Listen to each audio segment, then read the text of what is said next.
Ada sebuah hadis yang dhaif. Hadis ini dhaif. Tidak boleh jadikan akidah kita, tapi hanya sekedar untuk didengar sah-sah saja.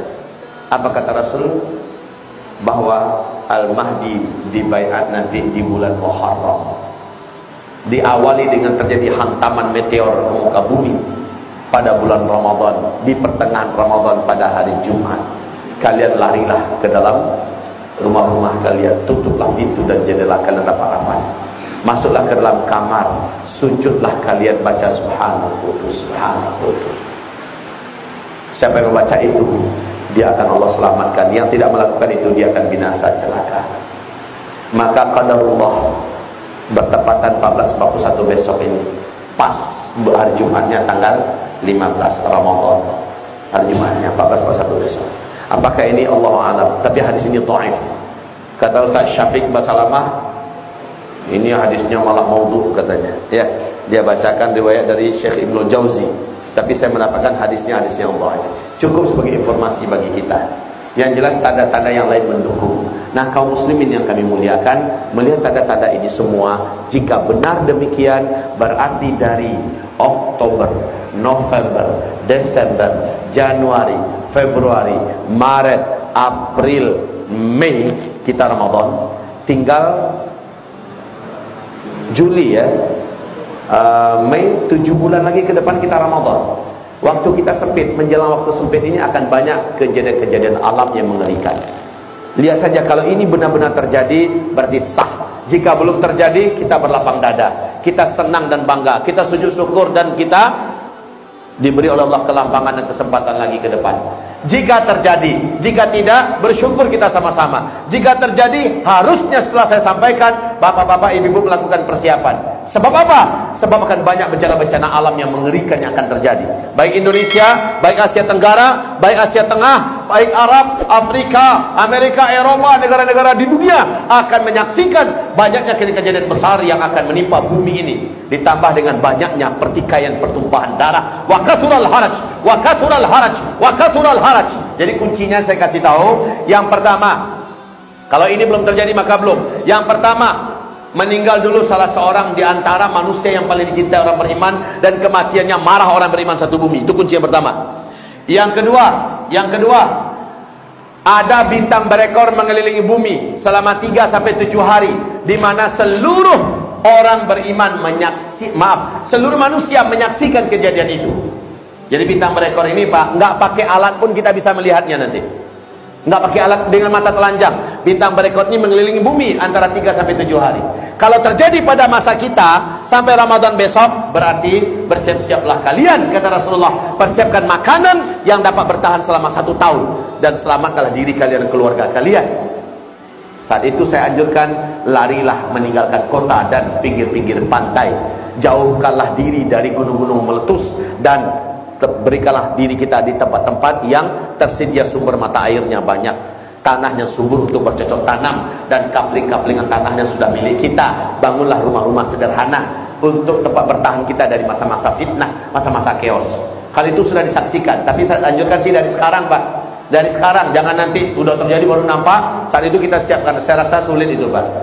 Saya rasa sulit untuk mempersiapkan diri. Kalau iya sekarang, sementara belum dipakai, serahkan ke Tahfiz Quran untuk dijadikan sebagai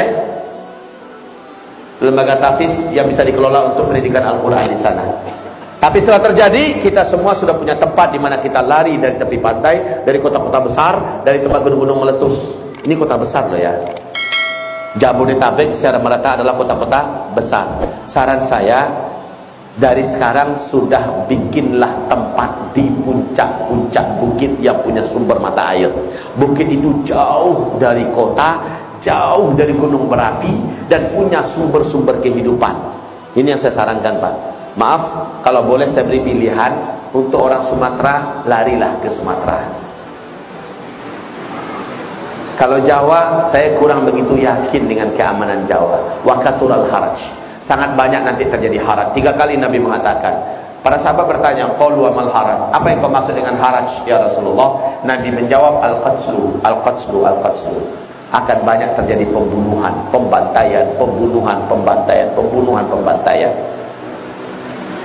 Karena kelaparan, karena kesusahan hidup, manusia akan saling berlomba-lomba bertahan hidup dengan cara apa saja, walaupun membunuh tetangganya sendiri. Hadis Sahih Bukhari di kitab Al-Adabul Mufrad, demi sepotong roti, demi segenggam beras, orang rela membunuh tetangganya sendiri. Itu hanya terjadi kalau tinggal di tengah-tengah komunitas fasik, komunitas yang jahil. Mereka tidak akan peduli, Pak, yang penting bisa bertahan hidup.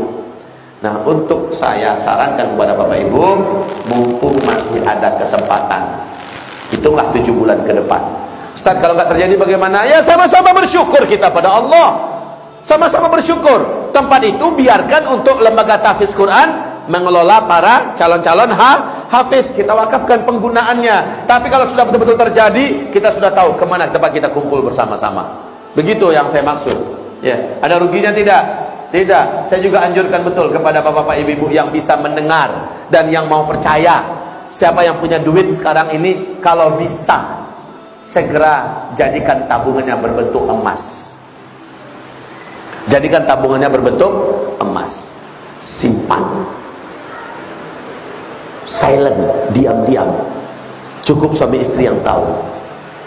Jangan habis belanja emas, foto pula emas. Sebarkan di grup. Kajian Uzma tadi saya sudah mulai beli emas. Disatroni maling, Pak. Diam-diam saja. Ada duit sedikit, beli emas. Ada duit sedikit, beli emas. Ada duit sedikit, beli emas. Kenapa demikian? Nabi kita benar-benar menekankan, nanti di akhir zaman kalian semua akan kembali menggunakan emas dan perak sebagai mata uang kalian. Emas dan perak. Saat itu uang-uang kertas kalian akan berserakan di pinggir jalan, menjadi kertas-kertas yang tidak berguna dan tak berharga, dipermainkan oleh anak-anak kecil kalian seperti daun-daun menguning yang berguguran dari batang pohon. Akan kembali kepada emas. Bill Gates telah menyebutkan kepada kita bahwa bersiap-siaplah menuju kepada kehancuran ekonomi global yang menjadikan uang tidak lagi ada nilainya.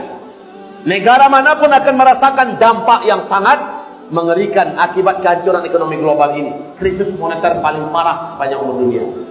Dan negara yang mampu bertahan adalah negara yang punya stok emas.